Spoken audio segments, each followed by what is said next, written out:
ఓం సాయిరామ్ సమర్థ సద్గురు సాయినాథ్ మహారాజ్ కీ జై. మన సాయి బిడ్డలందరికీ నమస్కారం ఫ్రెండ్స్. సాయినాథ్ ఉండే వాళ్ళందరూ సుఖంగా, సంతోషంగా, ఆరోగ్య అభివృద్ధితో, అష్టైశ్వర్యాలతో ఉండాలని మనస్ఫూర్తిగా ఇవి కోరుకుంటూ బాబావారిని ఈరోజు వీడియో మొదలు పెడుతూ ఉన్నానండి. ముందుగా బిడ్డ, నా చేతిని తాకి సందేశాన్ని విన్ను, తప్పకుండా నీ నిరీక్షణ ఫలించబోతుంది అని అంటూ చక్కటి సందేశంతో సాయినాథుడు వచ్చారండి. సందేశాన్ని ఎందుకు అందించాలనుకుంటున్నారో, చెప్పాలనుకుంటున్నారో మనం సాయినాథుడి మాటల్లో తెలుసుకుందాం. వీడియో మొదలుపెట్టే ముందు ప్రతి ఒక్కరికి చిన్న రిక్వెస్ట్ అండి. ఈ సందేశం కనుక మీ అందరికీ మనస్ఫూర్తిగా నచ్చినట్లయితే తప్పకుండా చూసి వెళ్ళే వాళ్ళందరూ మన వీడియోకి ఒక చిన్న లైక్ అయితే ఇవ్వండి. కొత్తగా ఎవరైనా చూస్తున్నారా, సబ్స్క్రైబ్ చేసుకుని నాకు సపోర్ట్ చేయండి. కష్టాలు సమస్యలు ఉన్నా కూడా నాకు తప్పకుండా కామెంట్ పెట్టండి. నేను బాబావారి గుడికి వెళ్ళినప్పుడు తప్పకుండా ప్రేయర్ అయితే చేయిస్తాను. సాయినాథుని సందేశం తప్పకుండా తెలుసుకుందామండి. అంతకంటే ముందుగా మీరు ఏదైనా సరే నిరాశ చెంది ఉంటే కనుక ఈ వీడియోలు అనేవి సందేశాలు 100కి 1000% నమ్మకంతో మీరు కనెక్ట్ అయితే కనుక తప్పకుండా మీకు మంచి పరిష్కార మార్గం దొరుకుతుంది అని చెప్పేవాళ్ళు ఎంతోమంది ఉన్నారు ఫ్రెండ్స్. మరి మీరు కూడా అలాగ ఒకసారి ట్రై చేయండి. మీకు ఎటువంటి సమస్యలు ఉన్నా, కష్టాలు ఉన్నా తప్పకుండా మీకు ఉపశమనం అయితే లభిస్తుంది. దూర ప్రాంతాల్లో ఉన్నవారు కూడా, ప్రతి ఒక్కరూ కూడా ఈ సందేశాలకు కనెక్ట్ అయితే కనుక బాబావారు ఇచ్చే ఆ సందేశాలు మీకు ఎంతగానో సహాయాన్ని అందిస్తాయని చెప్పడంలో ఎటువంటి అతిశయోక్తి లేదు.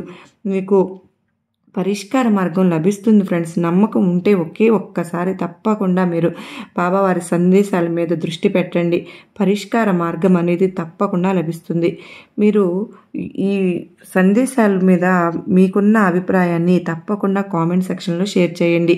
మరి బాబావారు ఈరోజు మన కోసంగా చెప్తూ ఉన్నారు, బిడ్డ నన్ను ఒక్కసారి తాకావు కదూ, నీకు ఏ రూపంలో అయినా సరే పరిష్కార మార్గాన్ని అందిస్తానమ్మా. నమ్మకం అయితే నువ్వు ఉంచుకొని నా సాయి ఏదైనా చేస్తారు అని చెప్పి నా చేతిని తాకావు. ఈ సందేశాన్ని వింటున్నావు. నిజంగా ఎన్నో ఆలోచనలతో అర్థం కానటువంటి కొంత, అంటే ఏం చేస్తున్నామో, ఏం నిర్ణయం తీసుకోవాలనేది కూడా అర్థం కాకుండా కొంతమంది ఉంటూ ఉంటారు. అటువంటి వారికి ఏ భగవంతుడు ఏం కనుక చేస్తాడా అని, మేలు చేస్తాడని ఆలోచిస్తూ ఉంటారు. అంత బాధైనా గూడు కట్టుకుని ఉన్నటువంటి దుఃఖాన్ని అంతా కూడా నింపుకొని నీలో నువ్వే సతమతమైపోతూ బాధపడుతున్నావు. ఏదైనా కానీ బాబాకు చెప్తేనే కదమ్మా తెలిసేది అంటున్నావు. ముందుగా ప్రతి ఒక్కరికి నీ మనసులో ఉన్నటువంటి సందేహాలన్నీ, మీ మనసులో ఉన్నటువంటి సందేహాలను పక్కన పెడితే కనుక బాబా ఎప్పుడూ కూడా అందరికీ ఒకే రకమైన జీవితాన్ని ఇవ్వలేదు. అలాగే ఒక రకమైనటువంటి కష్టాలను, ఒకే రకమైనటువంటి సంతోషాలను కూడా ఎప్పుడు ఇవ్వరండి. ఎవరికి ఎప్పుడూ కూడా, అంటే జీవితానికి సంబంధించిన కర్మల ఫలితంగా ఎవరైతే ఏదైతే కానీ చేసుకుంటూ ఉంటారో అటువంటి వారికి అటువంటివి దక్కవని మనం చెప్పుకోవచ్చు. కనుక ఏంటి అంటే కొన్ని సమస్యలకు మనం ఎదుర్కోవలసి రాసిపెట్టి ఉన్నప్పుడు ఆ సమస్యలు మనం తప్పించుకోలేం కదా. కనుకనే కొన్ని సందర్భాల్లో ఏంటి అంటే కనుక ధైర్యంగా ఉండాలి. ధైర్యంగా ఉండడమే కాకుండా ఈ రోజు కాకపోయినా సరే ముందు రోజుల్లో ఏదైనా సరే మన జీవితం ఎంతో కొంత భగవంతుడు మారుస్తాడు అనేటటువంటి నమ్మకాన్ని కలిగి ఉండాలన్నమాట. కనుకనే వెంటనే మన జీవితం అనేది అనుకున్న విధంగా మారిపోదు కదా. దానికంటూ ఒక సమయం, సందర్భం అంటూ తప్పకుండా ఉంటుంది. అది ఒక సందర్భం అనేది తప్పకుండా భగవంతుడు రాసిపెట్టే ఉంచాడు. మనం ఆలోచిస్తూ మన మనసులో మదన పడిపోతూ ఉంటారు కొంతమంది. అలాంటి వారికి ఆందోళన అనేది అసలు చెందకండి, మీరు బాధపడకండి. ఎలాంటి సిచ్యువేషన్స్ ఉన్నా కూడా నాకంటూ బాబా గారు ఉన్నారు అనే నమ్మకాన్ని మీరు ఏర్పరచుకోండి. ఎప్పుడు కూడా నా బిడ్డల కోసం నేను చక్కటి సందేశాలను పంపిస్తూ ఉంటాను. మంచి నిర్ణయాలను తీసుకోమని, ధైర్యంగా ఉండమని చెప్తూ ఉంటాను. ఏదైనా కానీ అంతా మీకోసమే చెప్తూ ఉంటానని గుర్తుపెట్టుకుంటే జాగ్రత్తగా మీ జీవితంలో మీరు ముందుకు అడుగులు వేయగలుగుతారు. అవసరమే లేదు మీ జీవితం ఏమైపోతుందనే బాధ. సాగిపోతుంది చక్కగా. ఎలా బాగుంటుంది అనేది ఆ తండ్రికి మనకంటే ఎక్కువగా బాగా తెలుసు. కనుక ధైర్యంగా ముందుకు వెళ్తూ ఉండండి. అంతా కూడా బాబాగారు చూసుకుంటారని పదే గుర్తు చేస్తూ ఉంటారు. ఒక అమ్మకు తన బిడ్డల మనసులో ఏముందో తెలుసుకుని వారి కోసం చక్కటి పరిష్కారాన్ని ఈరోజు మనకు ఏ విధంగా చెప్పాలని చెప్పి వచ్చారు. కనుక మనం తెలుసుకున్నటువంటి నిర్ణయాన్ని కూడా బాబావారికి ఒక్కసారి చెప్పాను అని అనుకోండి. మళ్ళీ ఆ రోజు నా బిడ్డ ఈరోజు ఇలా నాకు చెప్పింది, తను ఏ నిర్ణయం కూడా తను తీసుకోలేకపోతుంది, నాతో ఒక మాట చెప్పింది అనేటటువంటి సంతోషాన్ని సాయినాథుడే కలిగి ఉంటారు. ఆలోచనలో ఉన్నావు, ఏ నిర్ణయం తీసుకోలేకపోతున్నావు కదమ్మా, అలా నీ మనసు గందరగోళంలో ఉన్నప్పుడు నువ్వు తీసుకోవాలని అనుకున్నప్పుడు నిర్ణయం కూడా ఆ నిర్ణయాన్ని నువ్వు తీసుకోలేకపోతున్నావు. అవును కదూ, సరే ఇప్పుడు నీ సాయి చెప్పేది పూర్తిగా విని చూడు, తరువాత నువ్వు ఆలోచించుకో. మంచి నిర్ణయం అనేది నీకు తారసపడుతుంది. అలాగే మంచి పరిష్కారం కూడా నీ ముందు ఉంటుంది. నువ్వు తీసుకుంటున్నటువంటి నిర్ణయం వల్ల నువ్వు ఏంటో ఇతరులకు బాగా తెలిసి వస్తుంది. అలాగే నువ్వు ఎంత గొప్ప మనసున్న దానివో పక్కవారికి కూడా తప్పకుండా తెలిసి వస్తుంది. ఈ నిర్ణయాన్ని నీ జీవితాన్ని ఒక శాస్త్రంలాగా శాసిస్తుంది. ఈ నిర్ణయమే నీ జీవితాన్ని నిర్ణయిస్తుంది. చూడమ్మా, ఉన్న దాంట్లో తృప్తి చెందకపోతే, ఉన్న దాంట్లో తృప్తి చెందకపోతే నువ్వు విజయాన్ని అసలు సాధించలేవని చెప్తున్నాను. కనుక ముందు నువ్వు ఆనందంగా ఉన్నానని నీతో నువ్వు ఫస్ట్ చెప్పుకోవాలి.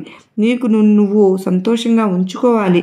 అలా నువ్వు సంతోషంగా ఉండగలిగితేనే నువ్వు ఏదైనా జీవితంలో సాధించగలుగుతావు.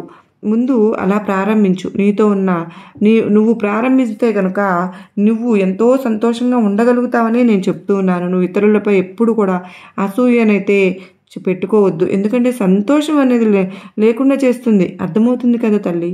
నీకు ఎప్పుడు కూడా నువ్వు సంతృప్తిగా ఉండాలి. ఈ పని మొదలుపెట్టినా ఏదైనా సరే దానికోసం నువ్వు పోరాడుతూ ఉండాలి. అంతేగాని ఈర్ష్య అనేది వద్దమ్మా. అలాగే చూడు తల్లి, ఇప్పుడు నువ్వు ఉన్నటువంటి ఆ గందరగోళం నుంచి నువ్వు బయటపడితేనే నువ్వు చేసేటటువంటి పని మంచిదా చెడ్డదా అనేది నీకు పూర్తిగా తెలిసి వస్తుంది. కనుక నీ ఆలోచనలు బట్టి ఈ లోకంలో అన్నీ కూడా జరుగుతూ ఉంటాయని చెప్పి మొట్టమొదటిసారిగా గుర్తుపెట్టుకో. కనుక నువ్వు ఎలా అయితే ఆలోచిస్తావో అలాగే మంచిగా ఆలోచిస్తూ, మంచిగా చెడుగా ఆలోచిస్తే చెడుగా జరుగుతాయి, మంచిగా ఆలోచిస్తే మంచిగా జరుగుతాయి. కనుక నువ్వు తీసుకునేటువంటి నిర్ణయాలే కాదు నీకు పునాది అవుతుంది. అలాగే ఈ లోకం అనేది కొందరికి ఎలా బ్రతకాలో నేర్పిస్తుంది, మరి కొందరికి ఎలా ఉండకూడదో కూడా నేర్పిస్తూ ఉంటుంది. ఆ విధంగా అంటే వీటికి జాగ్రత్తగా వీటన్నింటిని కూడా గమనించుకుని అలా చేస్తేనే నువ్వు విజయాన్ని సాధించగలుగుతావు అని చెప్పి గుర్తుపెట్టుకో. నువ్వు విజయాన్ని ఇప్పటికే ఎన్నోసార్లు అనుభవించావు. ఇప్పటి వరకు ఎన్నో గుణపాఠాలు నేర్చుకుని ఉన్నావు కదా. మరి వాటన్నింటినీ కూడా ఒకసారి తెలుసుకో. ఒక మంచి సరైనటువంటి నిర్ణయాన్ని తీసుకోవడానికి నీ వంతుగా నువ్వు ప్రయత్నించాలి. చూడమ్మా, అంతేకాకుండా నీ మనసులో ఉన్నటువంటి సంఘటనలన్నీ కూడా దూరంగా విసిరి పక్కన పడి, అలాగే నువ్వు తీసుకోవాల్సినటువంటి నిర్ణయం ఎవరైనా అడగవలసినటువంటి అవసరం అయితే లేదు కదా. అన్ని రోజులు కూడా నువ్వు అనుభవించినటువంటి కష్టాలు, సమస్యలు నీకు ఒక మంచి నిర్ణయం తీసుకునేలాగా దారి చూపిస్తాయి. కనుక ఇప్పుడు నువ్వు ఎంతగానో గందరగోళంతో ఉన్నావు కనుక నీకు నీ విషయం అనేది ఆలోచించుకోలేకపోతున్నావు. ఈ అభయహస్తాన్ని నీపై ఉంచుతాను. నీ కలలో అయినా సరే ఈరోజు బాబా స్పర్శ నీకు తగులుతుంది.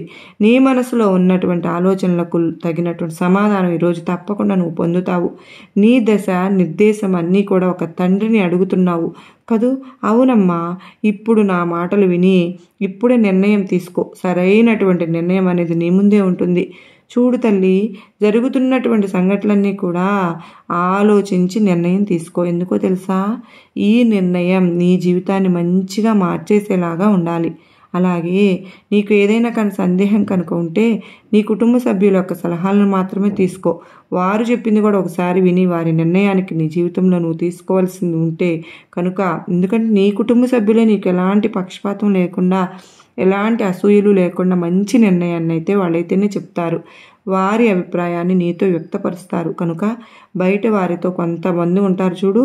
ఒకవేళ నువ్వు తీసుకునే నిర్ణయం వల్ల నీకు సంతోషం జరిగేదానికి తప్పకుండా నీకు ఏదైనా కానీ అనుకూలంగా మార్చుకునేటటువంటి అవకాశం అనేది నువ్వు సృష్టి ముందే సంతోషంగా ఆనందంగా తిరగగలగాలి. నీ మనసులో ప్రశాంతమైనటువంటి ఒక వాతావరణం నీకు నువ్వుగా సృష్టించుకోవాలి. ఇకనైనా సంతోషంగా ఆనందంగా ఉంటావని ఈ సాయి నీకు నా ఆశీర్వాదములు ఇస్తున్నాను బిడ్డ అంటూ బాబావారు అత్యద్భుతమైన సందేశాన్ని మనకు అందించారు. ఏదైనా కానండి, ఒకే సందేశాన్ని చెప్తున్నారంటే అందులో ఉన్నటువంటి భావాన్ని అర్థం చేసుకోవాలి. మనం ముందుకు సాగుతూ ఉండాలి. అలా కాకుండా చాలా తేలిగ్గా ఉంటారు చాలామంది. సందేశాలను ఇలా మనకు జరుగుతుందా లేదా అనేటటువంటి ఒక అపనమ్మకాన్ని ఏర్పరచుకుంటూ ఉంటారు. అలాంటి సందేహాలను ఎప్పుడు కూడా పెట్టుకోవద్దండి. ఎందుకంటే జీవితంలో ఎంతోమంది ఎదుగుతూ ఉంటారు, ఎంతోమంది ఓడిపోతూ ఉంటారు. ఆ ఓడిపోయినటువంటి వారి గెలుపు ఎప్పుడు కూడా చాలా పై ఎత్తులో కనిపిస్తూ ఉంటుంది. ఒక్కసారి అధిరోహించాక ఆ సంతోషం అనేది అసలు వర్ణాతీతం కదండి. అందుకే మనం ఏదైనా కానీ ఒక గెలుపు కోసం, విజయం కోసం మనం పోరాడాలి అంటే దాని వెనుక ఉన్నటువంటి కృషి అనేది, పట్టుదల అనేది చాలా ఎక్కువగా ఉండాలి. అందుకే ఇప్పటి నుంచైనా సరే మీరు ఏదైనా సరే కానీ సాధించాలి సాధించాలి అనేటువంటి ధైర్యాన్ని, నమ్మకాన్ని పెట్టుకుని ముందుకు వెళ్తూ ఉండాలి. అపనమ్మకాన్ని మాత్రం ఎప్పుడూ పెట్టుకోకూడదు. మరి ఈరోజు మీరు ధైర్యంగా ముందుకు వెళ్తూ ఉంటే కనుక జీవితంలో ఎన్నో రకాలైనటువంటి విజయాలను మనం తప్పకుండా పొందగలుగుతాము. ఆ పని చేయలేము అంటే అసలు చేయలేమండి. ఆ పని మనం చేయగలము అనుకుంటే సాధించగలుగుతాం. మనం అనుకుంటే మాత్రం తప్పకుండా సాధించగలుగుతాం. ఎదుటి వ్యక్తికి ఉన్నటువంటి మెదటే మనకు భగవంతుడు కూడా ఇచ్చాడు కదా. మరి వారికి ఉన్నటువంటి తెలివితేటలే మనకు లేకపోవచ్చేమో, కానీ వారిలాగా మనం ఉండాలని మాత్రం ఆలోచించడంలో తప్పు లేదు. కనుక అందరిలాగానే మనం బాగా మంచిగా ఆలోచిస్తూ సంతోషంగా జీవితాన్ని ముందుకు గడుపుతూ ఆనందంగా జీవించాలని నేను కూడా బాబావారి తరపున కోరుకుంటూ సెలవు తీసుకుంటున్నాను ఫ్రెండ్స్. మరో చక్కని వీడియోతో కలుసుకుందాం. అంతవరకు మీరందరూ సుఖంగా సంతోషంగా ఆయురారోగ్యాలతో ఉండాలని నేను కూడా మనస్ఫూర్తిగా బాబావారిని కోరుకుంటూ, మీకు ఈ వీడియో నచ్చినట్లయితే 10 మందికి షేర్ చేయండి. అంత మాత్రమే కాదు, సబ్స్క్రైబ్ చేసుకొని సపోర్ట్ అందిస్తారని మీ నుంచి నేను ఆశిస్తున్నాను. తప్పక మీ సపోర్ట్ నాకు ఎంతగానో అవసరమవుతుంది. నేను మీ నుంచి కోరుకునేది కూడా ఇది ఒక్కటేనండి. మరి నాకు అటువంటి సపోర్ట్ని అందిస్తారని ఆశిస్తూ మరో చక్కని సాయినాథుని సందేశంతో మరలా మీ ముందుంటారు. అంతవరకు బాబావారు ఎప్పుడు ఇచ్చిన సందేశాన్ని ఒక్కసారి మనం మళ్ళీ కనుక గమనించుకున్నట్లయితే దానిలో ఉన్న అర్థం అనేది మనకి అర్థమవుతుంది. తప్పకుండా బాబావారి ఆశీస్సులు మనకందరికీ దొరకాలని మనస్ఫూర్తిగా కోరుకుంటూ సర్వే జనా సుఖినో భవంతు. జై సాయినాథ్ అని పలుకుదామా.